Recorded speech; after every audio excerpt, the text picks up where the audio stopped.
ang gumamela na ang bulaklak nito ay gangga platito. Malaking bulaklak. Ang purpose nito ay para gawing salad, para gawing tea. Binili ko ito ng 150. Ito ay 180. Yun ay 150. Sapagkat ito ay ibang klaseng gumamela. Ito yung talagang ang bulaklak ay malalaki at marami. Kaya makikita ninyo, iba siya.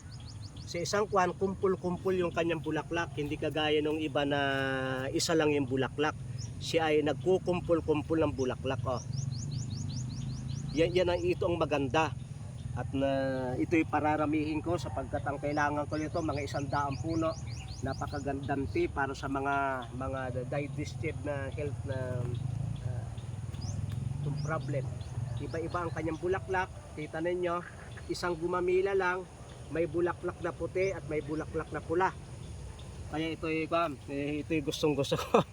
Kaya talagang na makita ko ay aking binili sapagkat hindi ako nakakita sa mga nakaraang panahon ng ganyan. Ang daigdig ng paghahalaman ngayon ay sobrang husay na. Ang makwan dito, pag ito'y may bulaklak na ay ipakikita ko sa inyo kung paano gamitin yung bulaklak sa iba't ibang klase ng sakit.